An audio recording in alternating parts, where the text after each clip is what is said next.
Ashamaa akkam jirtu daawwattoota keenya kan daawwachaa jirtan oduu qubeeti oduu kan isinitti himu ani beekanii taakkalaati.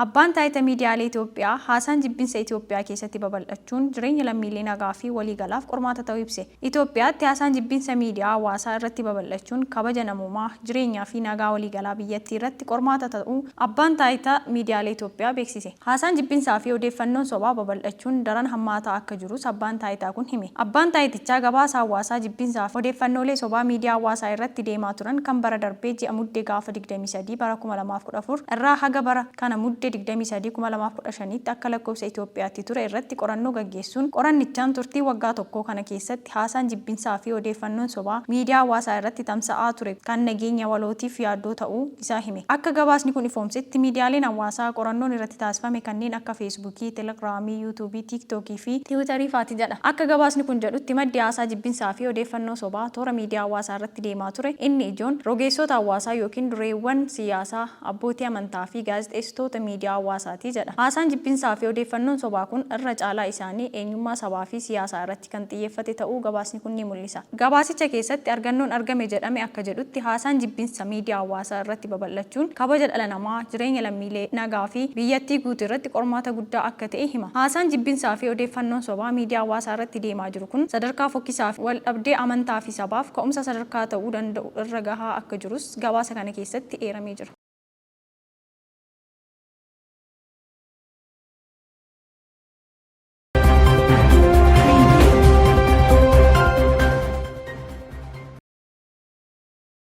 Daandiin qilleensa Itoophiyaa dorgommii Skytrax biyya Faransaay magaalaa Paarisitti gaggeeffameen badhaasa argate. Dorgommii Skytrax bara 2023 Faransaay magaalaa Paarisitti gaggeeffameen gariin daandii qilleensa Itoophiyaa dameewwan shaniin badhaasa kabajaa gonfate. Haaluma kanaan daandii qilleensichaa daandii qilleensa filatamaa Afrikaa ta'uun yeroo ja'affaaf damee biizinesii filatamaa fi damee dinagdee filatamaa ta'uun yeroo shanaffaaf badhaafame. Sadarkaa idil-addunyaatti daandii qilleensa guddina ariifachiisaa galmeessa jedhamuun kan badhaafame yoo ta'u, dameewwan biroo lamaanis badhaafamuu isaa ragaa daandii qilleensichaa irraa argame ni mul'isa.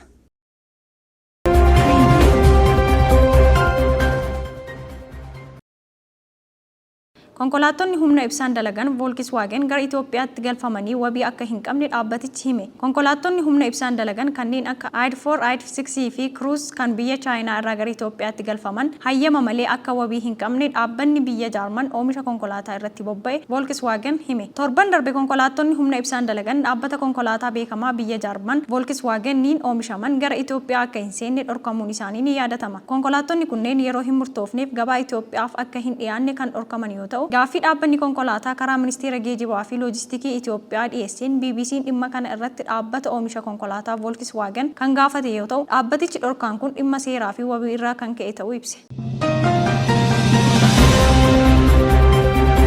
Kan daawwachaa jirtan oduu qubeetii oduu biyya alaa argannetti seena. Waraana Sudaan keessatti deemaa jiru wal qabatee biyyattiin deeggarsa akka barbaadu dhaabbanni mootummaa gamtoomanii ibse. Wal waraansa Sudaan keessatti ji'oota lama ol lakkoofsee wal qabatee lammiileen biyyattii keessatti sababa waraana kanaan miidhamaniif gargaarsi namoomaa doolaarri biliyoona 1.5 akka barbaachisu dhaabbanni mootummoota gamtoomanii hime. Ibsa dhaabbata mootummoota gamtoomanii kana bu'uura godhachuun yeroo ammaa kana biyyoonni addunyaa garaagaraa fuula isaanii gara Sudaanitti deebifachaa jiru. Barreessaa olaanaan dhaabbata mootummoota gamtoomanii Antooniyoo Guuterees ibsa kennaniin haalli fi saffisni uummanni Sudaan itti du'aa jiru dabalaa jira jedhan. Uummanni Sudaan osoo waraanni amma deemaa jiru kun hin jalqabiin durayyuu gargaarsa namooma cimaa barbaadu ture kan jedhan Antooniyoo Guuterees uummanni biyyattii haala yaaddessaa keessa jiraachuu himan. Jaarmiyaan mirga namoomaa dhaabbata mootummoota gamtoomanitti qondaalli olaanaa kan ta'an Volker Turk akka ibsanitti Sudaan keessatti namoonni miliyoona 13 ol gargaarsa namoomaa hatattamaan barbaadu jechuun uummata Sudaan waraanaan miidhaman kana gargaaruun dirqama uummata addunyaa ta'uu ibsan.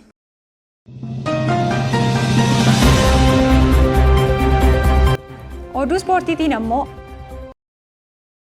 Arsenaal taphataa sarara fuulduraa Cheelsiin kaa'ee Harvarters fudhachuuf yaalaa jira. Arsenaal taphataa lammii Jaarman ganna 24 kaa'ee Harvarters Cheelsii irraa mallatteessuuf gatii bittaa yuuroo miliyoona 65 dhiyeessuun mariitti fufee jira. Taphataa kana fudhachuuf Real Madrid fi Bayern Munich fedha agarsiisaa turanis amma garuu dorgommicha keessaa guutummaan guutuutti ba'an. Waliigalteen kunis waggoota 5 akka ta'u gaazexeessaan ispoortii Fabrizio Romano gabaase. Oduu jijjiirraa biraan Arsenaal taphataa sarara ittisaa Ajax kan ta'e Jurien Timber mallatteessuuf xumurarra ga'uu isaa David Mornistes gabaase. Haa ta'u malee Ajax kaffaltii guddaa waan barbaadaniif taphataa kanaaf yuuroo miliyoona 30 gadiin akka hin fudhanne ta'uu himanis taphataan kun jijjiirraa kanaaf fedhii guddaa waan qabuuf mariin itti fufeera.